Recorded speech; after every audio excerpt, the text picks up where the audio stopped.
Hello and welcome to a new year of Weekly Open. I'm Brian here with the whole gang. We got Luke, Don, and Josh. Everybody's here. Thanks for joining us in 2022 on Weekly Open. Also go to, that's not the right screen, weeklyopen.com/FTX. Check out our partners over there at FTX. You can trade directly from one asset to the other, just like you were able to do in 2021. You can do it in 2022. Thanks to FTX for being our partners. Earn yield on your tokens as well. And of course, there's no trading fees. And track your portfolio as you've known and loved since 2014 or something like that. Crazy. Gentlemen, how's it going? Luke, you're on top. How you doing, buddy? Doing well. You know, I'm watching that FTX ad, the anyone using Blockfolio, and in the ad run, they actually have Bitcoin at 32K. So I was a little bit scared, but I can see the Bitcoin's still up at 46 right now. So I'm still doing well. I like how in your head the FTX app is still Blockfolio to you. It is to me too. I have to remind myself every time I say it. But yeah, man, doing well. Happy to be here. Don, what's up, man? I'm good. COVID positive, but in general positive. So it's okay. Back from your safari adventures. Yes, was amazing. Really cool. Was worth catching COVID for. I'm glad you got a break. Josh, what's up, man? Happy New Year. Good. Happy New Year. New pivots, right? That's what we're talking about today. A full hour on Josh, pivots. I am so glad you brought that up. That'll be a fun discussion either today or Friday. Yeah, pivots is one of those like too little loved indicators because, we'll talk about it later. Why don't we just kind of do a state of the market? Don, it doesn't actually look like very much has happened, but it feels like a lot's happened to me because I have not been looking at this boring orange coin as much. But do you want to give us the lay of the land? Mm-hmm. I mean, you can basically see when I left for my vacation because I left on this week and this was my vacation. So nothing really changed. The only thing, in my opinion, that we've been doing is basically like hitting resistance and support over and over again, like basically put in a small range. The problem is that we've hit the support every single week since I left. So like the last 5 to 6 candles now are just like battering into the 46K support, which I think makes it vulnerable. I think there's a good chance we go to like 43 or like even take out the wick that we set. Obviously preferable to just kind of take that out and come back up. That would be like a bullish setup to me. But until that happens, I don't really see the reason why I would get involved in this range again, because like I usually have no problem buying the first test of a range, second test. I mean, obviously like the first test is rarely something you can buy unless it's like a really old range that you get back into. But like the second and third tests usually are fine. But like I said, this is way beyond that. So I don't really see a good reason to buy 46. I'd much rather buy like above 52 or when we wipe out completely. I think that's like where you want to buy. Right now, you can, but then again, like if you buy now and you have like a stop loss in the 40K region, I think there's a good chance they get hit, and that would suck because that's where I want to buy. So yeah, that's kind of like my view on the weekly time frame. On the daily, it's just like it's choppy. So like the weekly time frame is the only one that's really good. So I think that's more than enough to go off right now.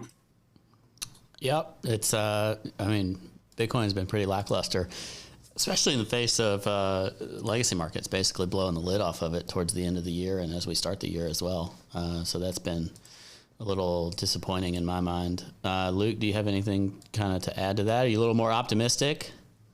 I mean, not really. The question that I keep asking myself, and I think it's something that like everyone realized, especially in Q4 of last year, maybe even Q3, is that like regardless of what Bitcoin does, there's going to be a more enjoyable, easier game in town. And whether that's layer ones being the trade, whether that's at least recently some DeFi coins being the trade, I kind of wonder, like, does this become a pretty big problem? Like Bitcoin always kinds of finds a way to shake this off and go higher, but is it a problem that like no one really at least from my perspective, it seems like no one really cares what Bitcoin's doing as long as there's some other game they can play, right? So either NFTs are pumping, and if NFTs aren't pumping, then maybe DeFi's pumping. And if that isn't, then it's Solana, AVAX, Luna, and Near. Like, I kind of wonder, like, if what's going on with Bitcoin is because people don't care about this anymore. Somehow Bitcoin will find a way to prove me wrong, but I think that's probably also playing a role as to why Bitcoin's just sitting still at 46. Josh, anything? It's leaning bearish. There's no question about it. I don't think anybody can say otherwise. Low time frames, we got a double bottom that we're working on. And yeah, I mean, I agree with Luke.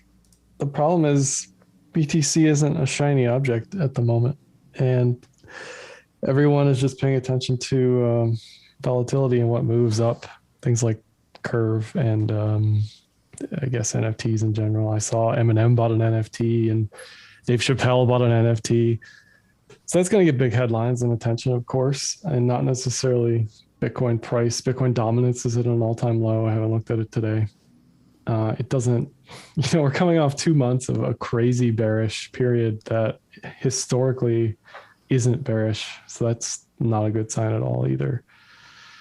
So yeah, we need to get back above the 200. We need to get back above the cloud. That's the first 2 steps into bringing people into the fold. But I don't know, maybe it's just me, but I like the boring periods for BTC the most, I think. It's time to biddle, whatever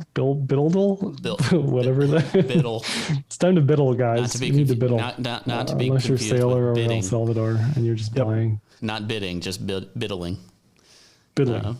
Yeah, bidding doesn't seem like the right play here, at least for Bitcoin. Biddle. We'll get into things that do look good, but yeah, I think we're all kind of on the same page. Bitcoin doesn't exactly look good.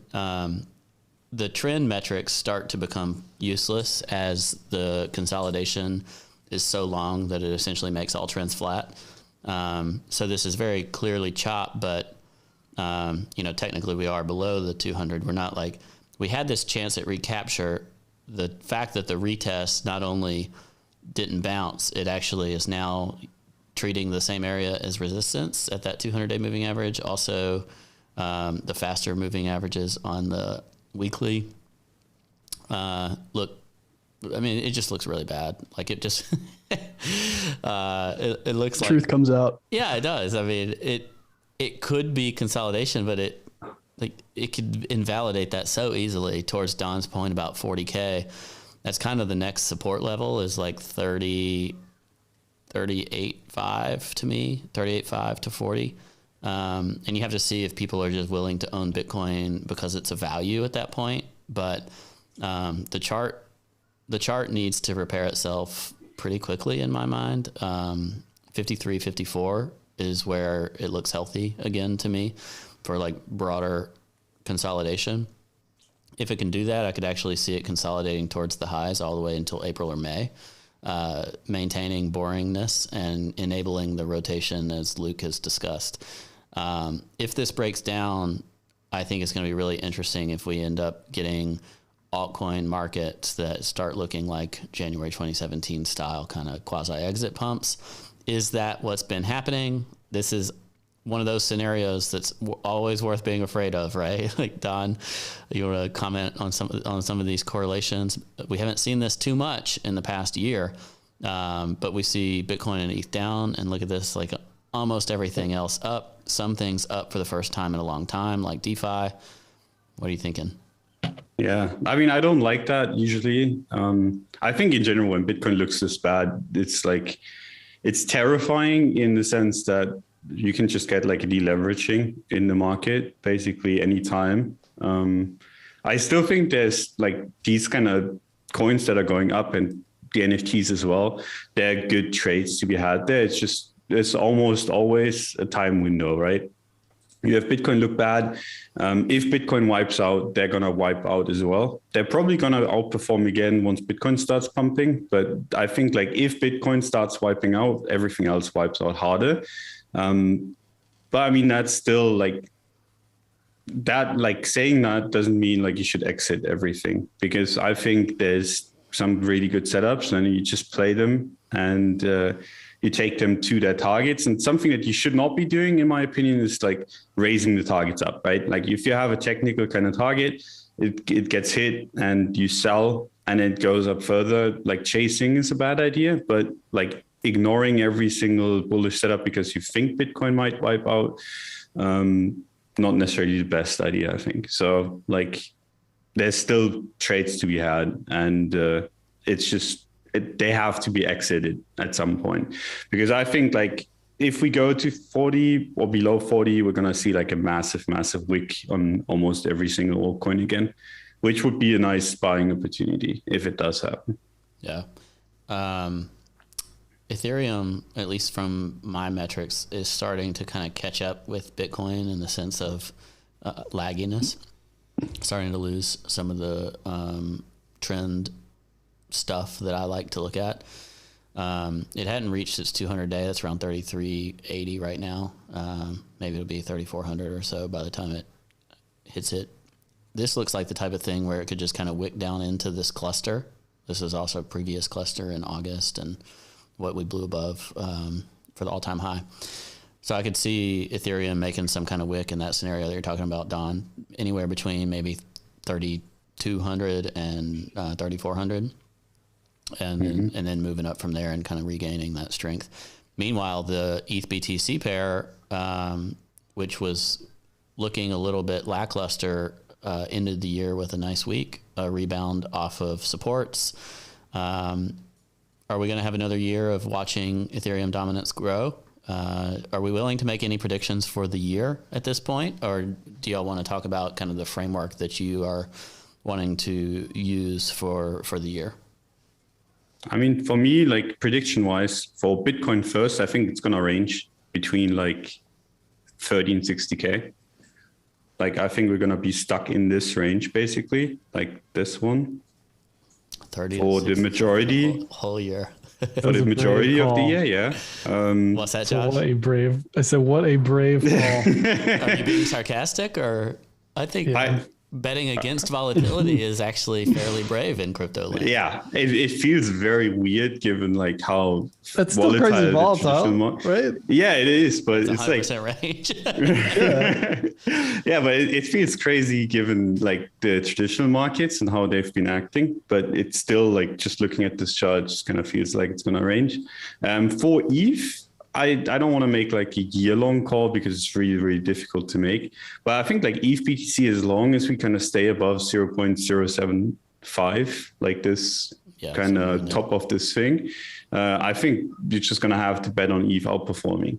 Doesn't have to mean that ETH USD goes up, because as shitty, like Bitcoin looks really shit. And there's a world in which ETH BTC goes up while Bitcoin drifts down further.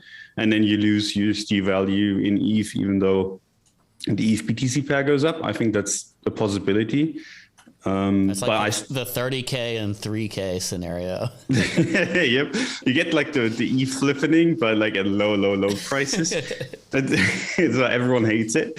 But no, like I think you have to kind of be in that camp. It's just the question of, okay, are you going to lose USD value or not? But yeah, if you lose 0.075, I think that's where you start de-risking ETH relative to Bitcoin. Like I don't see a point holding it if we do basically the same, because this is like a setup that could turn out the exact same as the ETH USD setup, right? Where you have a weak breakout and then you fall back into the range. And I mean, we're seeing what ETH USD is doing. It's starting to drift lower. And if you want to see what happens, like whenever this kind of setup plays out, like almost all the time in crypto, and you just look at Bitcoin, where you had like a weak breakout and then a dump after, right? So Bitcoin did it first, broke out, didn't materialize any kind of big pump, and then just dumped to hell. ETH USD is kind of following, did the same thing, like broke out, is now trading below, starting to go down. And now you look at ETH BTC and it's still looking really good. And I don't really think it makes much sense to be super bearish while we're trading in this kind of vicinity. But if we lose supports, then you have the exact same setup on ETH BTC as well. So got to be mindful of that. But until that happens, I think ETH BTC is probably going to outperform still. Luke, where is the actual fund trade? And feel free to share a screen. I'm setting. Yeah, I'll pop it up real quick. It says I can't start sharing. Yeah, you good. You got it now. Oh yeah, I can now. 1 second too early. Beautiful. The fund trade's not on Bitcoin, which is what's on my screen. Unlike Don, I'm not even going to try to make a prediction on Bitcoin. I just probably have no edge in doing that, especially long term. I think the only, not a prediction, but I think the one thing that might change the appeal of Bitcoin is if we do get that spot ETF that people have been waiting on for 4 or 5 years straight. So I don't know the chances of that happening. If it does happen, maybe then this becomes a shiny object again. But until then, I don't know. Or do we range the whole year? Do we make new all-time highs? Like, I don't know. I put it at like 50-50. The fund trade right now is DeFi. I'm a little bit skeptical, and to visualize that, you can just look at how things have gone in the past week. ETH and Bitcoin being the white lines, all the other colorful lines being DeFi.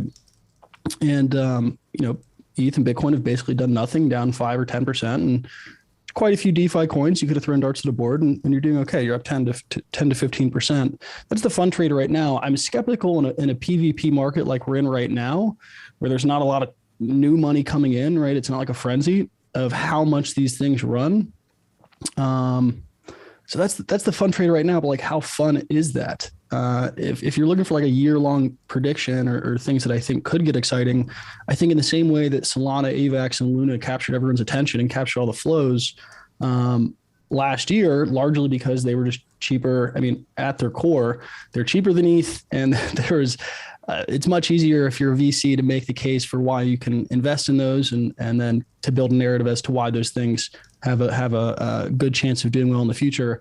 I think that we see something like that again, and maybe it's something like Dusk, which is actually its kind of first pullback we've had in a few weeks.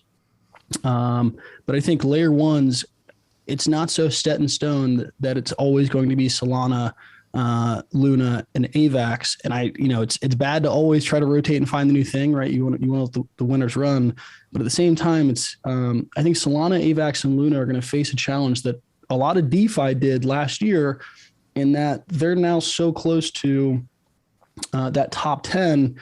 It gets like things just get congested once you reach a certain market cap. And, when things are valued in the $50 billion range or $20 billion range, it's like all of a sudden they run into the problem that DeFi did, and they run into the problem that ETH did of like, how much higher can these things pump? So VCs and traders after that, and then retail after that, pile into what could be the next thing. And I think things like Near and Dusk, and I don't know, maybe it's Harmony. I don't really know the third. I think there will be a new crop of layer ones that kind of steal everyone's attention. What do you think about the Cosmos ecosystem? Maybe I don't know enough about Cosmos. I see Altcoin Psycho and some guys talking about it, but yeah, like that's another one where I think people give, in hindsight, it's very easy to give credit and say, Solana, AVAX, and Luna did this so well because their, ecosystems were flourishing. And it's like, okay, how much activity was taking place before all the traders and everyone piled into these things for months and months and months, and they became the best performers. And then people were like, all right, let's start building here. There's a lot of value locked up. And I think it's important kind of not to get those things out of order. So I think if Near continues to pump, if Dusk starts to pump, is that where the ecosystem will go to? It's hard to say, but I think those will probably be, I wouldn't get too comfortable in just what did well last year as being that has to be the layer one trade this year. So that's kind of what I'm keeping an eye on. Y'all know Z on Twitter. Yeah. He did a big post about kind of predictions for the market. And one of the things he said, and I had not seen this comparison, but one of his predictions for the year was that Soluna AVAX as the trio would flip Ethereum and then stay there. And that was the first time I really thought of like a combo layer one flippening type of concept, which I actually find that a very entertaining thought experiment. Some people are like such, big Solana people or AVAX people or Luna people. They talk about how they want that one to do well. And I wonder if maybe the combo is really the better thing to look at, because you're always going to have people kind of fragment out to the different layer one communities and look at how are these alternate layer ones doing relative to ETH as a whole. And I think that could be a fascinating thing to watch. The reason I brought up Cosmos is because not so much because of like traders that are looking at it, although I think it is interesting from a trade perspective. But like paradigm people, research people are huge on Cosmos from a tech perspective, and I've been interested in that. And then you're starting to see the price action start to catch up. But you do have to go, like it just didn't pump like some of the other ones. Somebody replied to my tweet. I can't remember who it was. They're like, Atom is the Zcash of layer ones.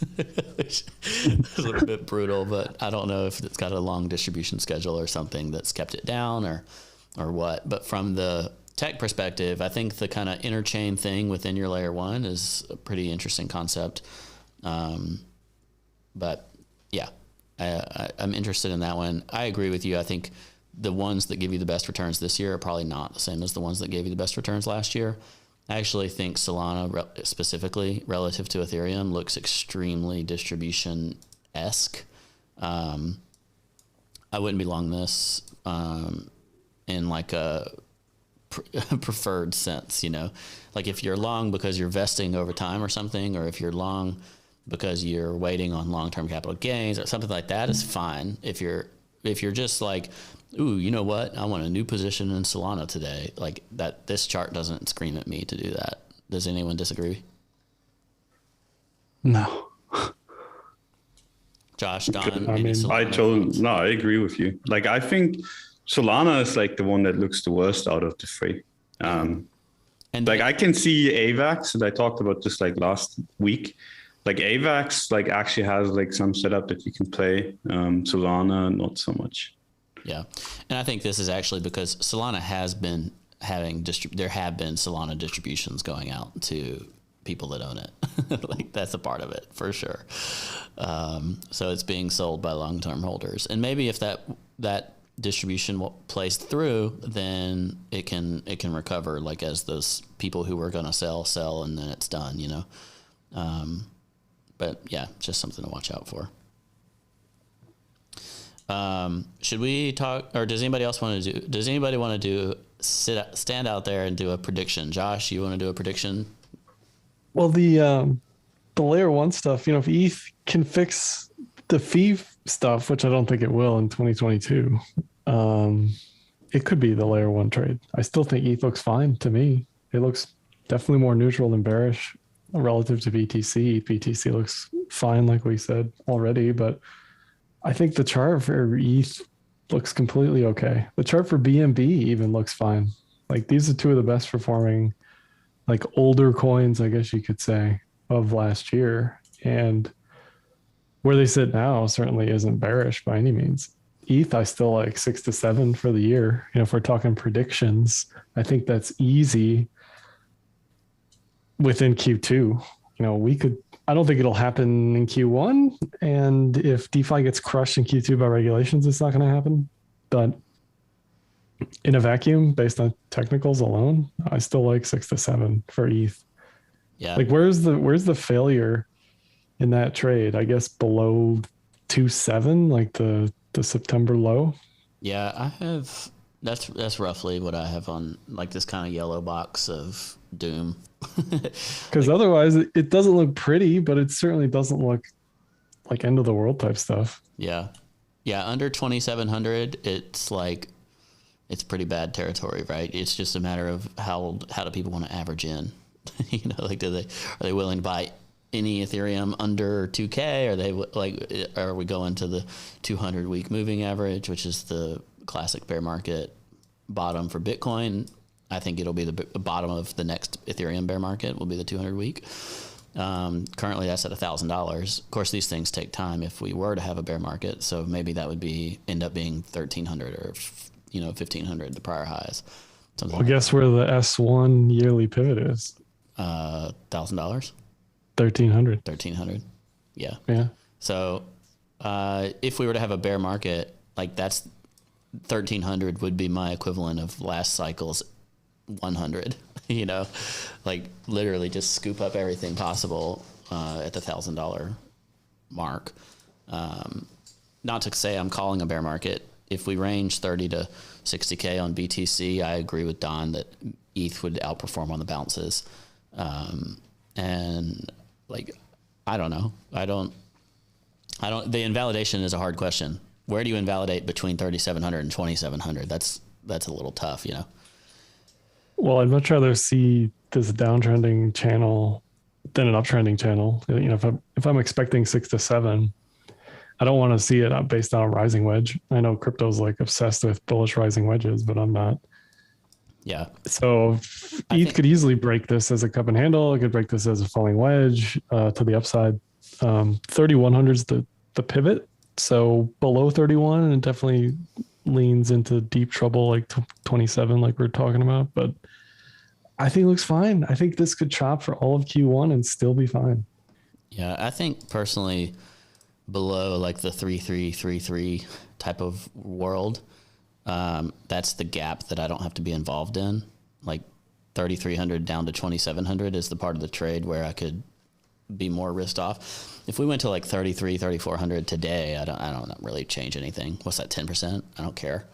But if it can't bounce off of that, then I'll sell the weak bounce of that. You know what I mean? Like, I think we'd certainly get a bounce from 33, 34. But if it's a weak bounce, or if I feel like it's going to fail that, then the journey down from there I would avoid, and then I would probably seek to re-risk in the mid 2Ks. Don, what do you think? Yeah, I mean, if ETH fails, and it's kind of like done the first step of that for me already with like losing 4K. That's like not something I wanted to see. Yeah. But if it fails 3.3K again, I just wouldn't want to be involved. Like if we go below 3.3K, I'm not going to be involved until we regain it again. Because like if you look at the chart, right, you can like draw a few support resistance lines on the way down.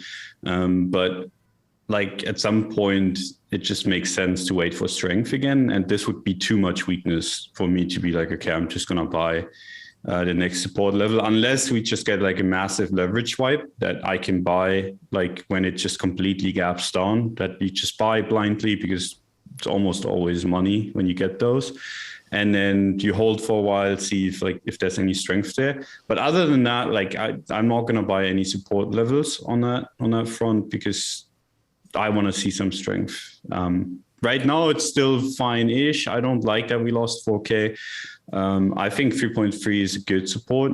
The problem is it's pretty damn close to what we've kind of been hitting the entire time, right? Like we've been chilling at 3.3, 3.4, 3.5 on like deep wicks before, right? So like, where does it go next? And that kind of terrifies me a little bit. So either we get back above 4K really soon, and then I'll be like the ETH USD bull that I want to be, or we just wipe out completely and I can be like the ETH bull again. Unless any of those happen, I mean, I don't think ETH USD looks good. I think ETH BTC looks good, which is at least something. So like if you're a bull in crypto and you want to choose between Bitcoin and ETH, I still think ETH is probably the better trade.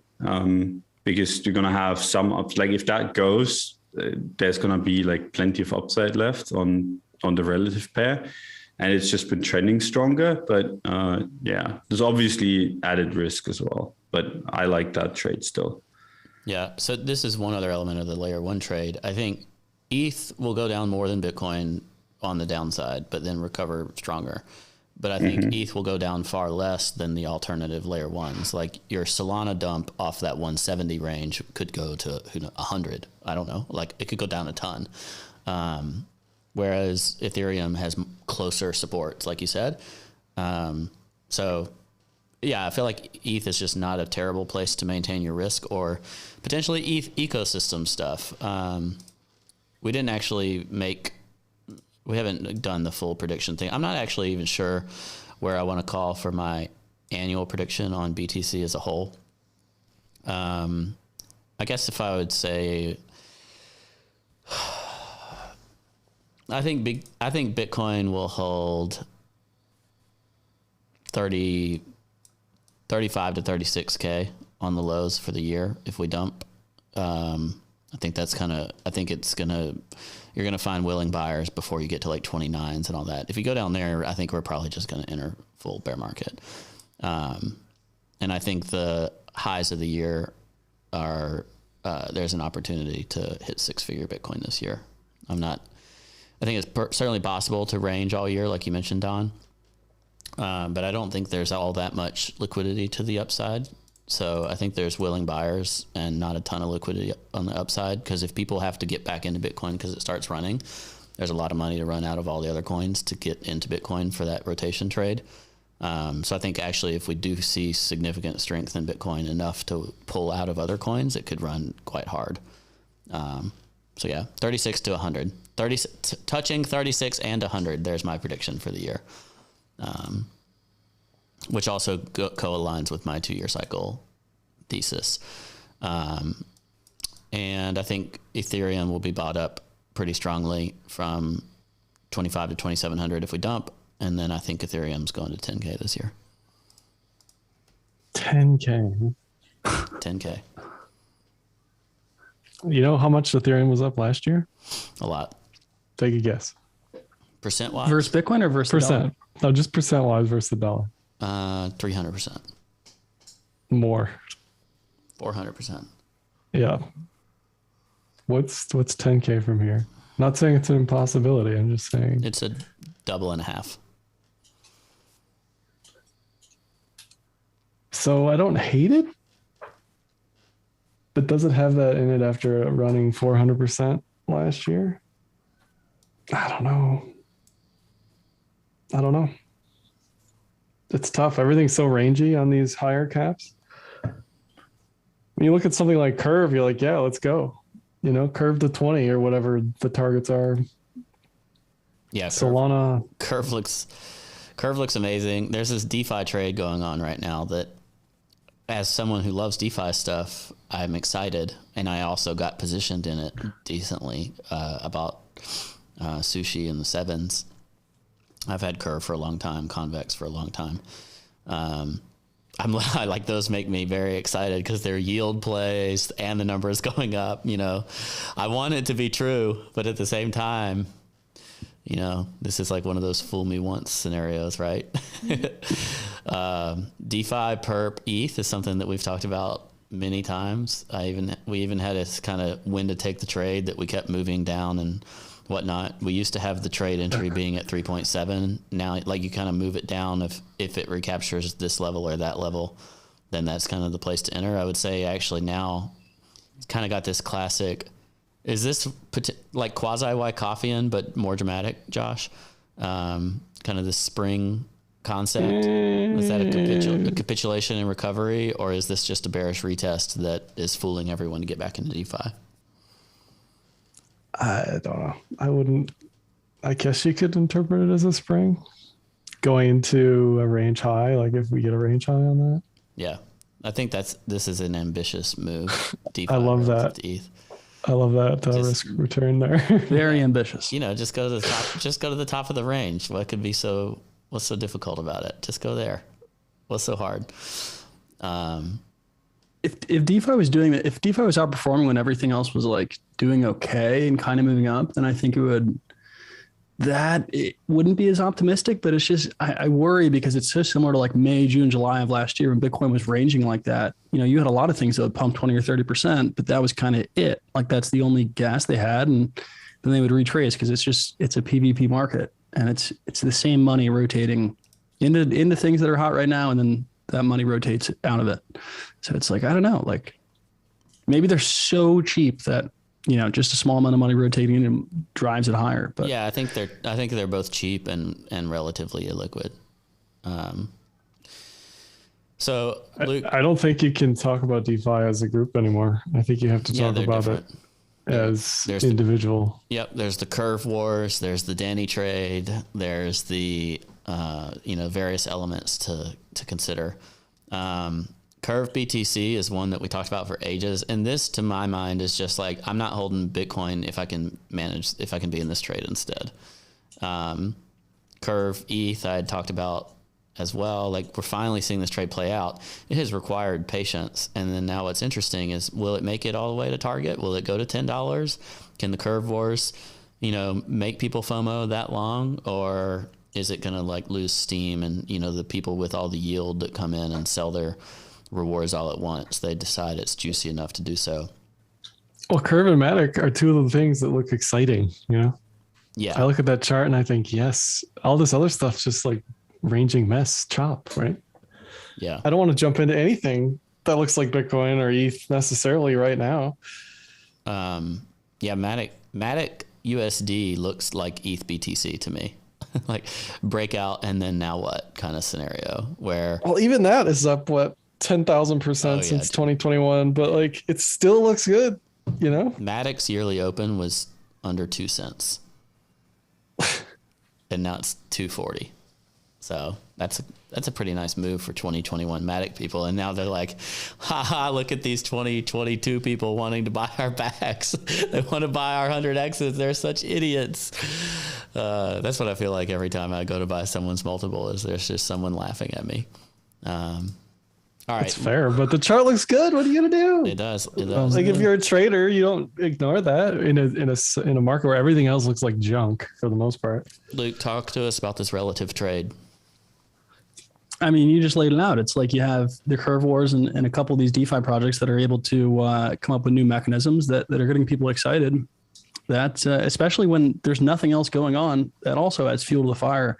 And it's why you have Curve, Wi-Fi, and like strangely, even like Link is doing well. I'm curious what we saw in DeFi Summer 1, DeFi Summer 2, not as much, but if a couple of these protocols, like, even if it was unintended at first, if they found this new recipe for success, if other protocols will try to copy it, then maybe all of DeFi, like I bought Comp last week, which obviously hasn't done anything. So, DeFi isn't moving as a whole right now, but maybe they can steal from the recipe of what worked the first summer and just copy whatever protocol is doing it best. I think everything. They're 100%. This going is to do that. They're going to copy Yep. the supply reduction stuff that's happening or has happened with Wi-Fi. It's happening with Maker continuously. I agree. They should 100%. Whether or not it's going to actually work, I don't know. Every single one of these outperformers has news-driven stuff that's changed the narrative for the coin. Wi-Fi is buybacks. Curves is Curve War stuff. Link is multi-chain stuff with their CCIP stuff. You'll see more with that too, like Layer 0 and some of the other solutions. Multi-chain and Layer 2 is going to be the whole year's new coin narrative thing.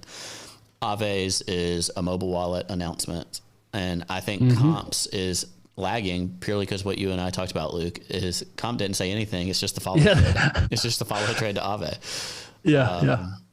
And I think that's what's happening there. And Sushi in this time frame doesn't show up as well because I think it moved sooner. It pumped before. Yeah. So like if you move back, like Sushi's better than all of them, and that's because Sushi is voting to become a Danny coin basically, which also will take it multi-coin and like pull it inside the MIM umbrella and all the the kind of integrated solution multi-chain there.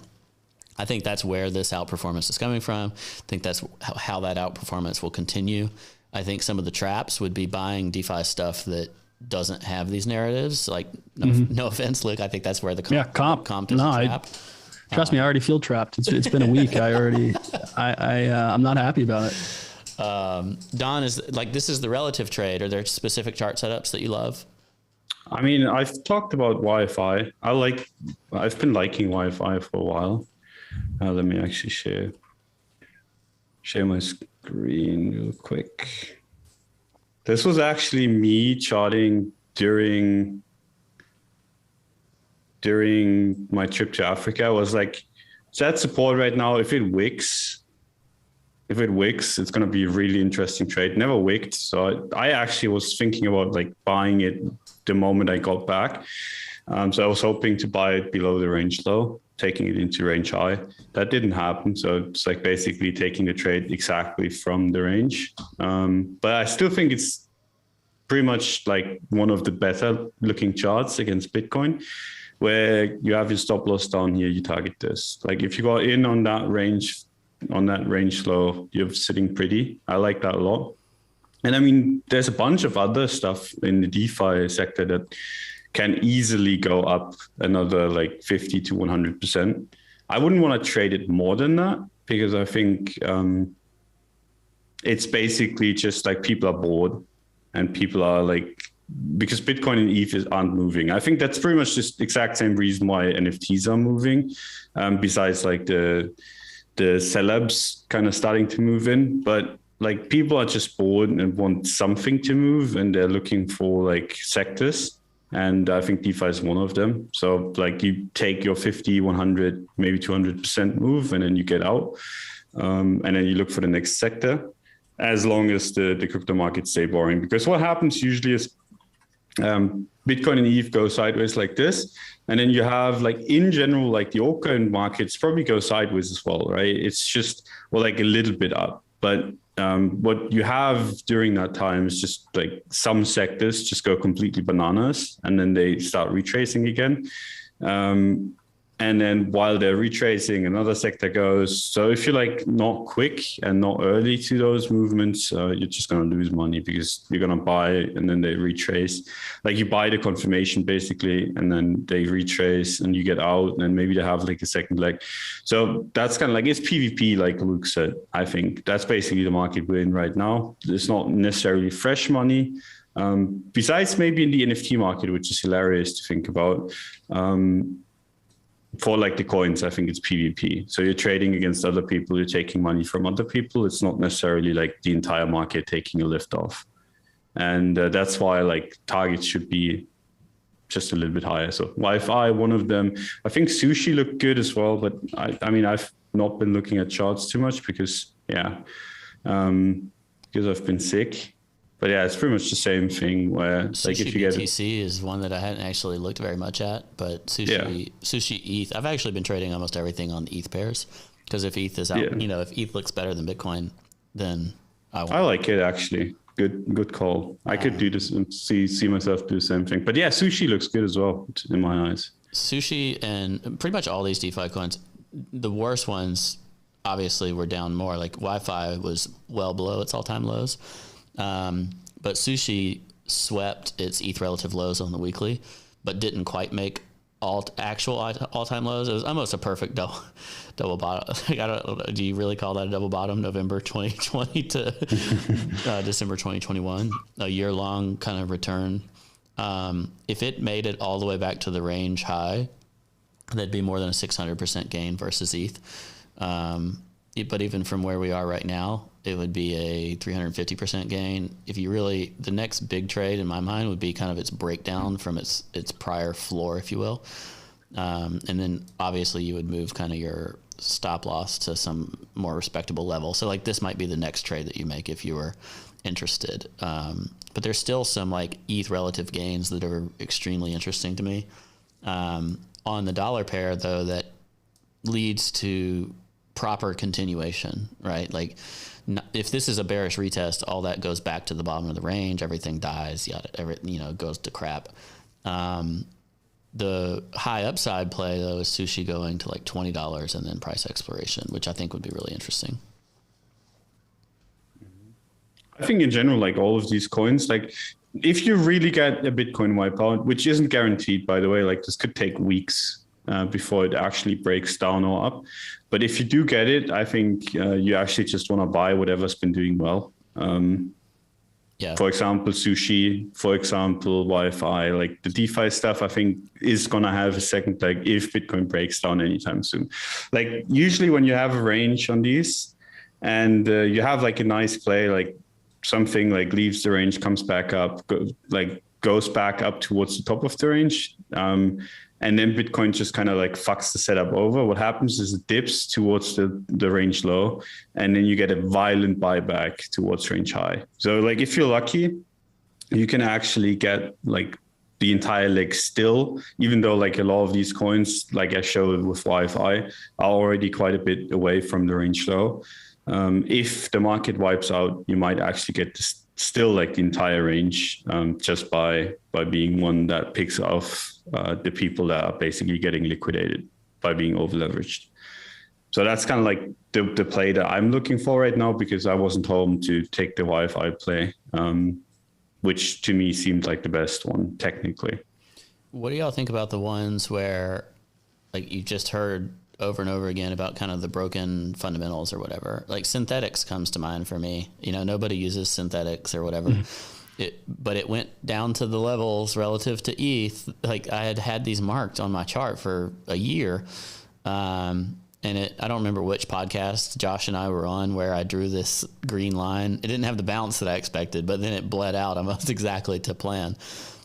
Went to the magnet and recovered. Is this just a market dynamic because people see relative value on price action, or is this the type of thing where there's new narrative, or like, is this a trap coin or not? You know what I mean? Like, yeah.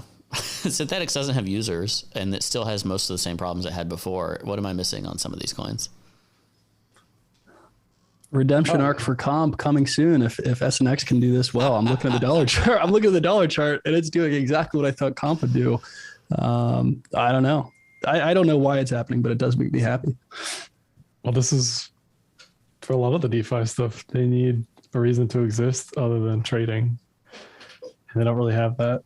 So now they're just kind of at the whim of TA, basically, right? Sushi had drama with governance and drama with C-suite stuff, and all of a sudden it's like in the news, it was right? the bottom.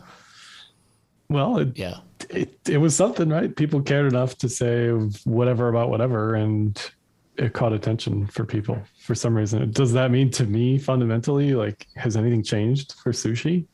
No, I don't know. I don't understand that bounce at all, regardless of what happened. No, yeah, I don't. Like the coin fundamentally had no change in what it was pre and post that event. So I don't understand completely. I don't understand what's going on. The entire leadership structure has changed. The decision-making capacity for the future of the protocol is changing. And that's being put to governance, and the way that did not work under kind of the, like Joseph and some other contributors that didn't get the community on board or whatever. I don't know what all the drama existed, but the point is that was all playing out live with unhappiness. And then as soon as he stepped down, it bottomed because the expectation was, well, it's better than it was before. But there's like governance votes on essentially enabling different people to be decision makers. So I think that's perfectly worthy of a narrative shift or a price shift. I think interestingly, that kind of makes sushi one of like all these changes in control over time. Like, who's the guy that like rugged it and then it got unrugged and then it went to like Maki and Chef. Chef Nomi was the one that and then like Sam was involved and Maki got involved, and then like is this in some ways one of the most decentralized coins we have because it's not like this singular person that's in charge? Or it's just drama is good for a coin. Like Kobe was saying in one of his blogs, it's like it's the attention economy. And it's like when there's a battle for control of a coin every single week and there's memes about it and there's, people get emotional about it. This leader's better. This is going to enact new change. It's like it definitely keeps people interested in the coin, versus a coin that is quiet and, pushes out their monthly medium update. It's like, I don't know. It keeps people in tune with what's happening. Definitely interested. Well, that's my argument. Like, the change was a promise for a better future. The change wasn't like fundamentally, this is what's going to happen. The change was we're getting rid of the potentially bad actors and replacing them with decentralization and potentially good actors. But it wasn't like by the rumor. Things were changing per se. By the chance for change, not the change itself. But that's what's made coins attractive for the past 3 years. It's like, it used to be a joke when a mainnet would launch, then you sell the coin because then all the upside's gone. It's like, that's what gets people excited about coins in general. The chance of the pipeline, the possibility, the hopey, changey stuff, right? Yeah. All right. So here's my underlying question. Is Q1 2022 a proper DeFi multiples type of season or no? Well, here's the real question. Is it going to match Q1 2021 at all? I think the answer is a resounding no. There's no way. No, I agree. There's just no way. Everything's up way too much since last year still, right? Maybe if everything was down like comp from the 2021 open, stuff like that might have a chance. But fundamentally, those coins are problematic. They don't do anything, right? They're just representatives of something. I don't know what exactly, and you mentioned Link. One of the reasons I think Link stopped dooming is because the team stopped selling. Did they really? If we look at the on-chain data, Let's go. they stopped selling. Thank you, Link. December- Thank you, Link. What's the commanding officer of the Marines? They gotta have a name. Link Marine 1 or something. I don't know. Yeah. In December, Commander-in-Chief. they sold 0 Link, as far as I can tell, on chain. So interesting how that correlates, right? If we're talking like this corporate buyback mentality, tale as old as time, supply and demand, that is the biggest factor. So yeah, the more we can burn, the more BNB can burn, the more FTX can burn, the more Curve can reduce supply. Josh, do you remember how mad people got at us when we said Link was done? It went down all year. People still get mad at me for saying Link is done, but if they stop selling, then we were saying it like when the trend shifted. Like we should have shorted it on a relative basis. That probably would have been pretty profitable. That is one of the cleanest trades on the 200. Like that is textbook. Yeah. 200-day litmus test right there. Yeah. 200-day, 20-week. I love that trade. Look at that. When Link flips the 200-day again, like it's not actually telling you to buy it necessarily on the relative basis. But if it flips the 200, is it going to be this? Is it just going to live for like a year at a time above trend or below trend? Then if so, then it might be one of the best rotation trades in crypto. What date did it drop below the 200? Against Ethereum, it was November 23rd, 2020. And it never touched it again. It just was like a perfect ride. Guess when they started ramping up their selling? November 23rd, 2020. What is it called? October 2020. Yep. Yeah. Yep. So That'll do it. They were this distribution leg, this whole distribution leg, and then it finally broke down and boom. Well, that's not completely fair, but I love the retort of the amount they're selling represents a small percentage of the monthly total volume or whatever, right? Like this is the classic Ripple example. I was going to say it's the Ripple case. Ripple loves to roll this out and say, look, we're not selling anything relative to the total volume. But it clearly has an effect. So anyway. Wait, October 2020 was when they started selling hard? Yeah. Okay. Yeah. So yeah, back when it was $12 the first time. And then it just underperformed. Like this looks like consolidation on the dollar pair, but it's also consolidation in the face of the team selling tons of tokens and underperforming the market, obviously. On a relative basis, yeah. Yeah. Yeah.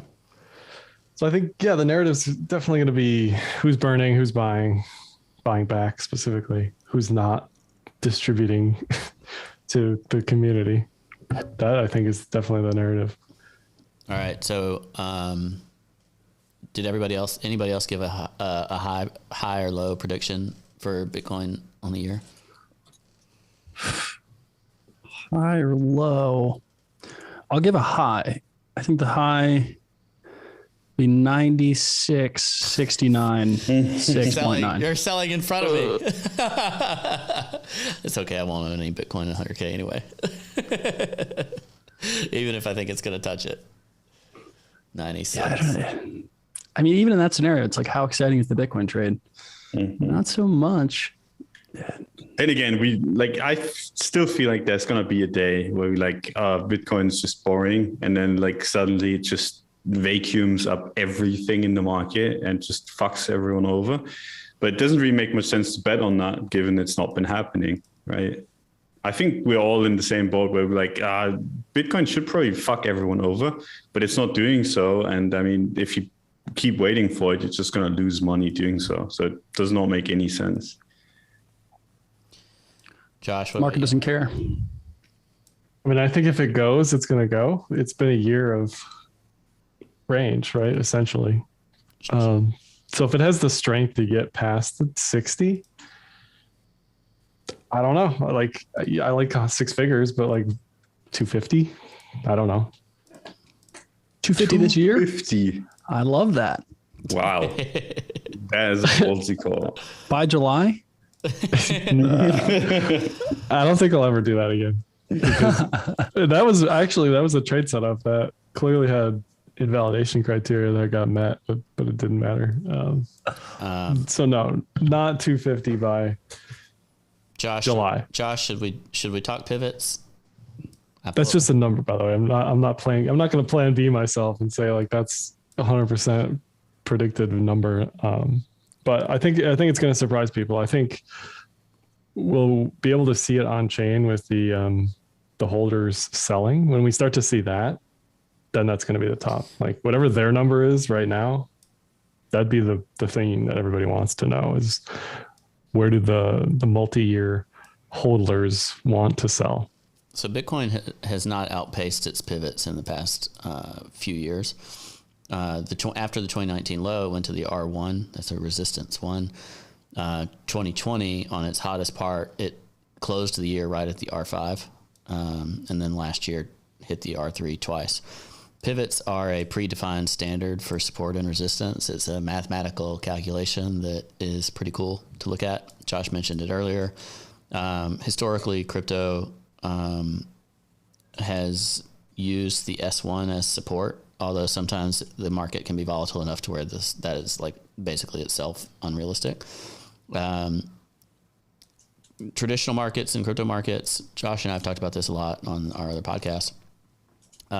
They tend to pause at these kind of yearly pivot levels, R1, R2, R3, whatever. The R5, which is kind of the supermoon scenario, is at about 150K this year.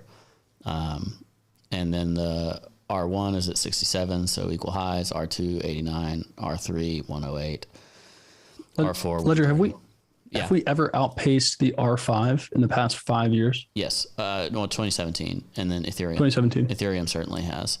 So one of the most epic tweets was, I think it was Josh had tweeted about the R3 in 2017, and then Hearns, this guy who's still around but quiet, was like, yeah, that'll be a really nice bounce for support. And that's exactly where it bottomed after the Bcash fork stuff, and then just like went permanently up. If you had to put an R value, what this is useful for is just how exuberant is a market. So if I was to go look at like Solana last year, it shows you kind of how exuberant was that market and how much repair is basically needed in the future for it to just freaking chill. But Bitcoin, it's kind of lived within those parameters for the last few years as it's been a little lower volatility. So look at Solana. The R5 last year was at $12 and it went to 250. So yeah.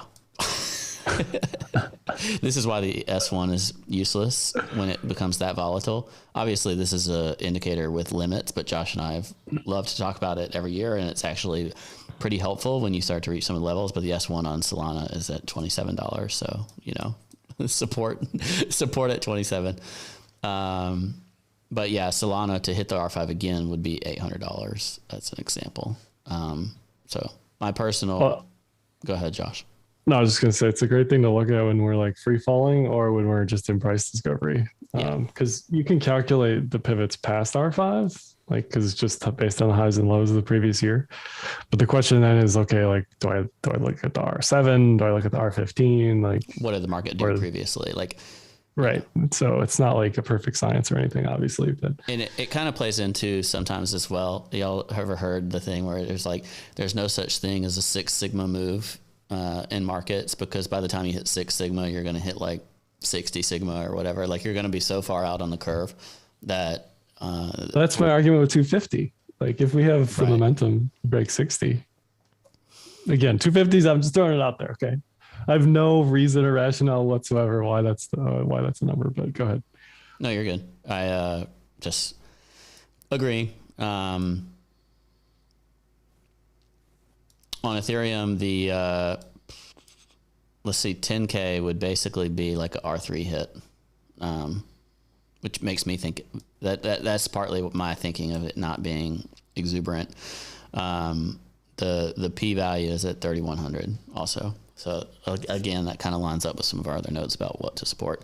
This is definitely one of those like quasi voodoo indicators, but it's one of the ones people look at. It's one of the ones that I appreciate Don and Luke, y'all allowing us to elaborate on a little bit, because it's just a fun one to watch. Look, I welcome any indicator talk unless it's the stock to flow. All of my thinker are useful. I love how the opinion shifted, like not from us, but from everyone basically on stock to flow. Like I'm so fucking glad that's just going away because I cannot handle it anymore. It's too much. It is. It's funny, man. Good memes. All right. I have one more question for y'all before we go. What sector do you think will outperform on the whole of 2022? So like if last year you could pick some hot sectors, give me a sector of choice for you for 2022. Oh, I'm going to upset everyone. I mean, not everyone, but like I'm saying NFTs, and I'm saying like, even though I'm saying NFTs, most of the shit that you probably have your money in is going to go to zero, but I still think NFTs. Just new NFTs. So yeah. What do you feel? Yeah, how do you feel like punks and stuff plays into that? Like, do you think the big ones will hold up but underperform the hottest ones? I mean, it's interesting. Punks like getting flipped by Bored Apes is just like so bearish, I feel like, because punks are objectively ugly, right? I mean, no one wants to own that shit if it's not like, okay, this is like the most valuable kind of thing. It's basically like Bitcoin, right? If Bitcoin isn't the biggest one, like why the fuck would you want to hold Bitcoin anyway? And I feel like it's the same with punks, right? Like now that punks are getting flipped, it's a little bit scary on that front because I mean, they're just ugly in my opinion. So yeah, I'm not entirely sure that's going to go. I think they're going to stay around just because like a shitload of the people that like punks have a shitload of money. But not, I given that it's already been flipped and it's not been like, okay, just a quick flip and then it goes away again. The first one was a quick flip. The second one has a little more legs, it looks like. Yeah, I mean, it's basically what we talked about with like how we expect the flipping to happen in general, right? Like if a quick flip once, not bad for whatever gets flipped, but like if it flips quickly and then dips back down and then comes back up, then you have like a real big problem for the thing that gets flipped, right? So let's say Bitcoin and ETH flipping, right? If ETH goes above Bitcoin's market cap at some point, I think it crash afterwards hard. But if it then goes back up to that market cap again, I think that's going to sustain. And it's pretty much the same thing with punks and apes. I feel like it's really interesting to watch. So not really sure how that's going to play out on like what the blue chip is or whatever. But I think like NFTs are going to be like the most volatile market in crypto for the entire year. Samsung is now allowing you to trade NFTs on your TV. Yeah, so I don't understand that one. that's like a blockchain island iced tea or whatever, Long Island iced tea moment for me. It's like, you have no business whatsoever being in any of this stuff. I saw Radio Shack as well. Radio Shack thing is bizarre. Well, Radio Shack to rebrand as bankrupt cryptocurrency. company. It's some private equity firm that bought the branding. It's Ty Lopez. I know, but that's not a good sign for us. Ty Lopez being involved in crypto is not a good sign. No, none of it's a good sign. But just a series of bizarre headlines. The Chappelle Eminem things I mentioned already, but that's also pretty bizarre. What's your top sector, Josh? I was trying to think of like would I even separate these sectors? Like layer ones, layer twos, DeFi, NFTs. What else is there? Multi-chain, metaverse, scam trash. Scam trash. Dino coins. Dino coins. That's basically all of them. I don't feel like crazy bullish about anything. You said for the year, like what's going to outperform? Yeah, and it could be like it has one super quarter, but one of those, like you look back on whether it was an NFT pump or the DeFi run at the beginning of the year, or, you know, the layer one trade was certainly kind of throughout the year. One that you think will have its moment in 2022. I mean, something like Ripple, if they win the lawsuit. Wow. All the options that could go to Ripple. I'm just saying, I don't want to like Ripple, okay? But I'm just saying, like, that is an option. Like, if Ripple gets relisted everywhere, Dude, that's like one of the best trades of the It's year. the if it dream does trade, happen. dude. Yeah. If that happens, It's it's the just it'd be stupidest, so exciting. the stupidest Ripple outcome goes is to most likely. Coinbase part 2. The ripping. Dude, they probably just try to flip Bitcoin again if that happened. I mean, we've seen it on the fully diluted market cap before. Maybe get it again. We got a good question from Michael in the chat. Would a Ripple lawsuit result that's positive impact the market as a whole? I think so, I yeah. think yes. It's good for all the other securities. Yep. Well, Definitely. if they lose, it's certainly bearish for everything. I agree. So you don't want Ripple to lose as much as you want Ripple to lose, because it's just bad for everybody. But if Ripple wins, then everything is not a security. Yeah, I mean, Ripple's It's the most egregious case. What the heck is? Although Yeah, exactly. I hear they're going after NFTs next. So like any NFT with a roadmap. Dude, if Ripple can win NFTs, there's just no way they lose. Yeah. Well, they're like fractionally lending NFTs now, right? So that I think is trouble. Luke, what's your trade? All right, so we got Josh with Ripple. Don, what did you say? I said so NFTs as a NFTs. sector are going to be the thing to watch. Yeah, I mean, Don probably wins there because there's going to be some NFT project that goes like, Bored Apes did, from basically free to being worth millions of dollars. There's not other coins like NFTs almost took over what, ICOs had, in the sense that you're going to get those multiples. It's hard to say that anything else can have those multiples. I think that, I don't know. I mean, it's kind of a boring answer, but maybe if, Phantom, Dusk, if a couple new layer ones can steal the flame of what Solana, AVAX, and Luna were able to do last year, then I think those would be trades that people can actually enter, and you're not playing, the lottery with NFTs. I think that's probably one of the only themes that kind of keeps my mind running each night. But yours is the down the risk curve layer 1 trade. Yeah, but that's an if/when. Like I don't even think it's smart to be like, machine gunning into every layer 1, because clearly for the past 12 months that just proved to be the dumb thing to do. Is like stay in AVAX, stay in Luna, stay in Solana. That's where money's going.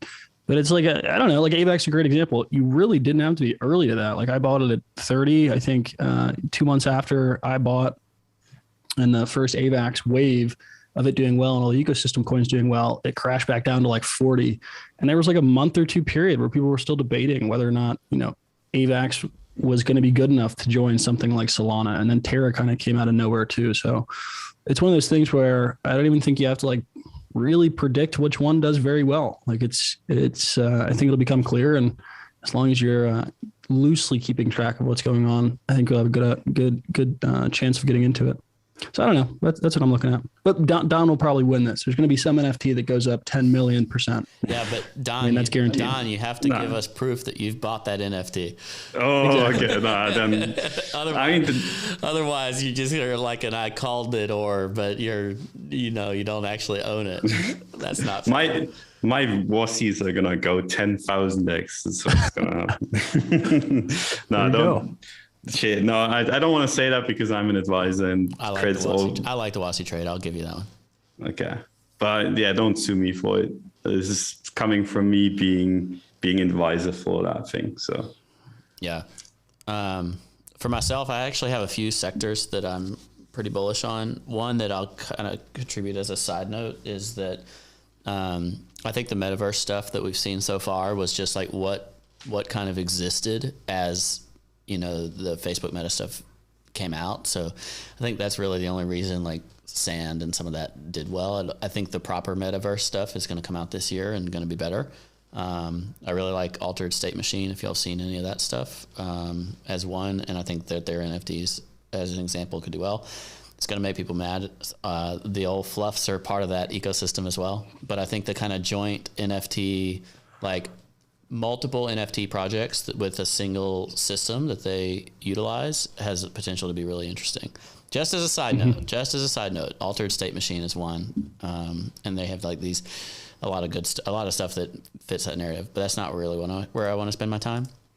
where I want to spend most of my time is multi-chain. I think is going to be a gigantic theme this year.